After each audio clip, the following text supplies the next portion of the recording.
تفسیر سورہ بقرہ۔ سامعین، سورہ بقرہ کے فضائل سماعت کیجیے۔ مسند احمد، صحیح مسلم، ترمذی اور نسائی میں حدیث ہے کہ اپنے گھروں کو قبریں نہ بناؤ، جس گھر میں سورہ بقرہ پڑھی جائے وہاں شیطان داخل نہیں ہو سکتا۔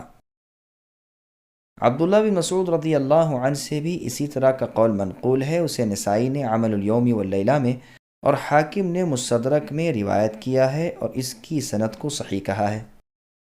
مسند دارمی میں ابن مسعود رضی اللہ عنہ سے روایت ہے کہ جس گھر میں سورہ بقرہ پڑھی جائے اس گھر سے شیطان گوز مارتا ہوا بھاگ جاتا ہے۔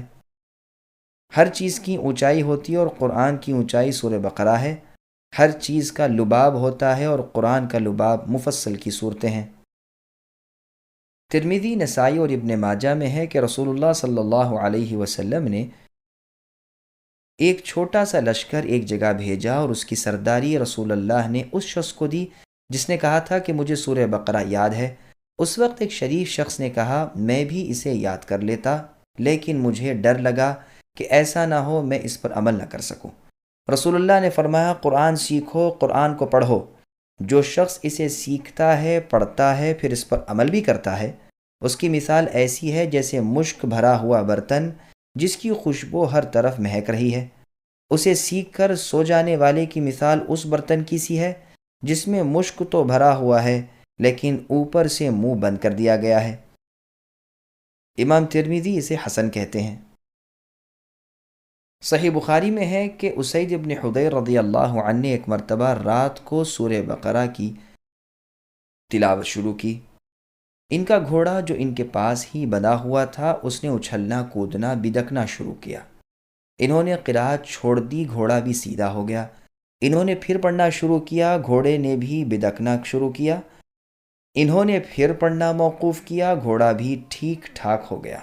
تیسری مرتبہ بھی یہی ہوا۔ چونکہ ان کے صاحبزادے یحییٰ گھوڑے کے پاس ہی لیٹے ہوئے تھے، اس لیے ڈر محسوس ہوا کہ کہیں بچے کو چوٹ نہ آئے۔ قرآن پڑھنا بند کر کے اسے اٹھا لیا، آسمان کی طرف دیکھا کہ جانور کے بدکنے کی کیا وجہ ہے۔ صبح رسول اللہ صلی اللہ علیہ وسلم کی خدمت میں آ کر واقعہ بیان کرنے لگے۔ آپ سنتے جاتے ہیں اور فرماتے جاتے ہیں اسید پڑھتے چلے جاؤ۔ اسید رضی اللہ عنہ نے کہا اللہ کے رسول، تیسری مرتبہ کے بعد تو یحییٰ کی وجہ سے میں نے پڑھنا بالکل بند کر دیا۔ اب جو نگاہ اٹھی تو کیا دیکھتا ہوں کہ ایک نورانی چیز سایہ دار ابر کی طرح کی ہے اور اس میں چراغوں کی طرح کی روشنی ہے۔ بس میرے دیکھتے ہی دیکھتے وہ اوپر کوڑ گئی۔ رسول اللہ نے فرمایا جانتے ہو یہ کیا چیز تھی؟ یہ فرشتے تھے جو تمہاری آواز کو سن کر قریب آ گئے تھے۔ اگر تم پڑھنا موقوف نہ کرتے تو وہ صبح تک یوں ہی رہتے اور ہر شخص انہیں دیکھ لیتا، کسی سے نہ چھپتے۔ یہ حدیث کئی کتابوں میں کئی سندوں کے ساتھ موجود ہے، واللہ اعلم۔ سورہ بقرہ اور سورہ آل عمران دونوں کی مشترکہ فضیلت۔ نبی صلی اللہ علیہ وسلم فرماتے ہیں سورہ بقرہ سیکھو اور اس کا حاصل کرنا برکت ہے اور اس کا چھوڑنا حسرت ہے، جادوگر اس کی طاقت نہیں رکھتے۔ پھر کچھ دیر چپ رہنے کے بعد فرمایا سورہ بقرہ اور آل عمران سیکھو، یہ دونوں نورانی صورتیں ہیں، اپنے پڑھنے والے پر سائبان یا بادل یا پرندوں کے جھنڈ کی طرح قیامت کے روز سایہ کریں گی۔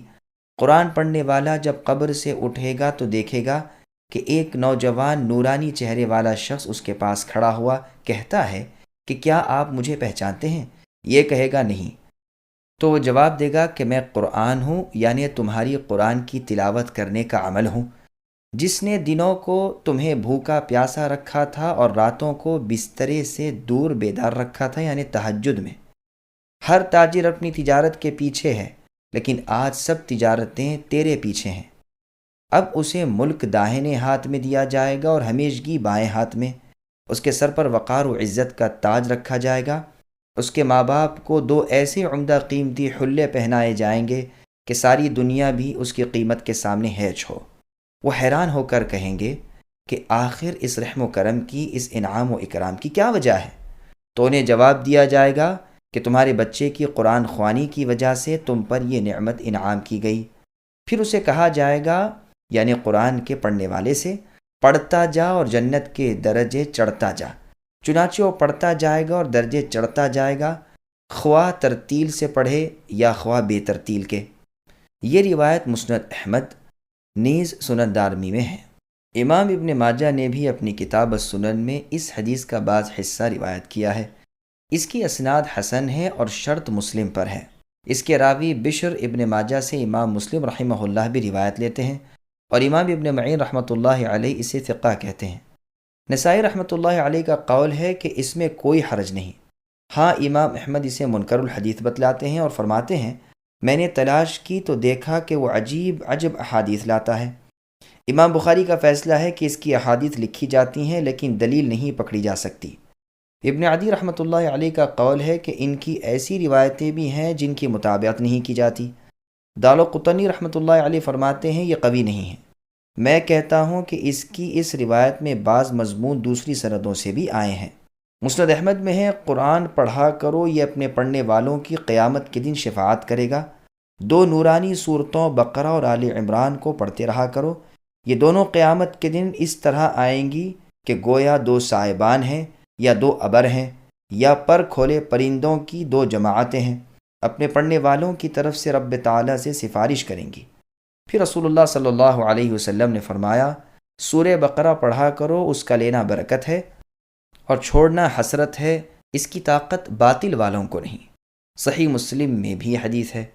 مسند احمد کی ایک اور حدیث میں ہے قرآن اور قرآن پڑھنے والوں کو قیامت کے دن بلوایا جائے گا، آگے آگے سورہ بقرہ اور سورہ آل عمران ہوں گے، بادل کی طرح یا سائے اور سائبان کی طرح یا پر کھولے پرندوں کے جھرمٹ کی طرح، یہ دونوں پروردگار سے ڈٹ کر سفارش کریں گی۔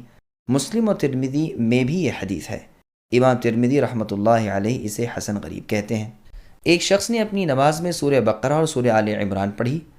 اس کے فارغ ہونے کے بعد کعب رحمۃ اللہ علیہ نے فرمایا اللہ کی قسم جس کے ہاتھ میں میری جان ہے، ان میں اللہ کا وہ نام ہے کہ اس نام کے ساتھ جب کبھی اسے پکارا جائے وہ قبول فرماتے ہیں۔ اب اس شخص نے کعب رحمہ اللہ سے عرض کی کہ مجھے بتائیے کہ وہ نام کون سا ہے۔ کعب رحمہ اللہ نے اس سے انکار کیا اور فرمایا اگر میں بتا دوں تو خوف ہے کہ کہیں تم اس نام کی برکت سے ایسی دعا نہ مانگ لو جو میری اور تمہاری ہلاکت کا سبب بن جائے۔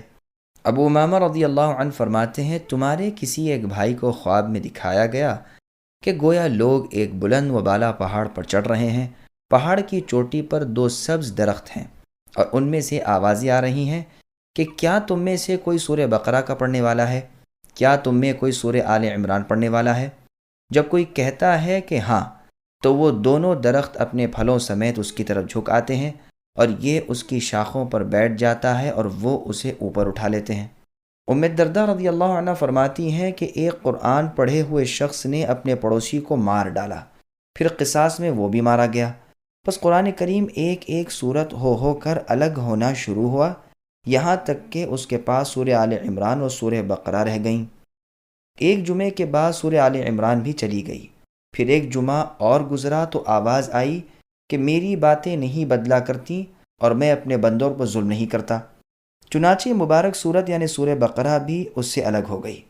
مطلب یہ ہے کہ یہ دونوں صورتیں اس کی طرف سے بلاؤں اور عذابوں کی آڑ بنی رہیں اور اس کی قبر میں اس کی دلجوئی کرتی رہیں، اور سب سے آخر بوجہ اس کے گناہوں کی زیادتی کے ان کی سفارش بھی نہ چلی۔ یزید ابن اسود الجرشی رحمۃ اللہ علیہ کہتے ہیں کہ ان دونوں صورتوں کو دن میں پڑھنے والا دن بھر نفاق سے بری رہتا ہے اور رات کو پڑھنے والا ساری رات نفاق سے بری رہتا ہے۔ خود یزید رحمۃ اللہ علیہ اپنے معمول کے وظیفے قرآن کے علاوہ ان دونوں صورتوں کو ہر صبح و شام پڑھا کرتے تھے۔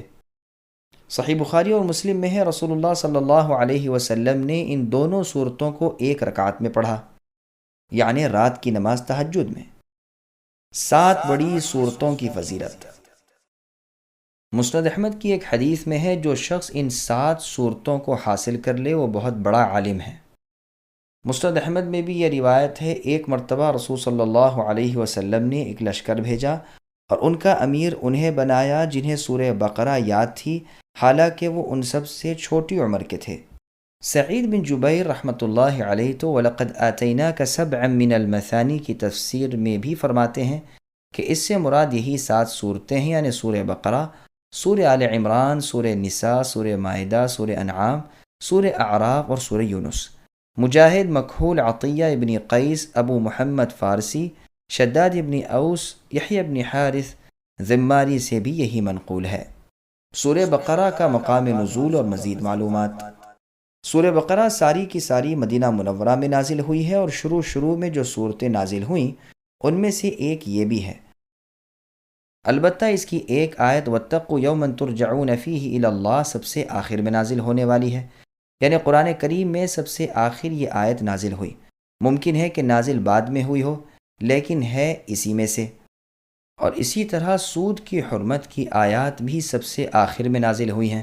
خالد ابن معدان رضی اللہ عنہ سورہ بقرہ کو فسطاط القرآن یعنی قرآن کا خیمہ کہا کرتے تھے۔ بعض علماء کا فرمان ہے کہ اس میں 1000 خبریں ہیں اور 1000 احکام ہیں اور 1000 کاموں سے ممانعت ہے۔ اس کی آیات 287 ہیں، اس کے کلمات 6221 ہیں، اس کے حروف 25,500 ہیں۔ واللہ اعلم۔ ابن عباس رضی اللہ عنہما فرماتے ہیں یہ صورت مدنی ہے۔ عبداللہ بن زبیر رضی اللہ عنہما اور زید بن ثابت رضی اللہ عنہ اور بہت سے علماء اور مفسرین سے بھی بلا اختلاف یہی مروی ہے۔ صحیح بخاری اور مسلم میں ابن مسعود رضی اللہ عنہ سے روایت ہے کہ انہوں نے بطن وادی سے شیطان پر کنکر پھینکے۔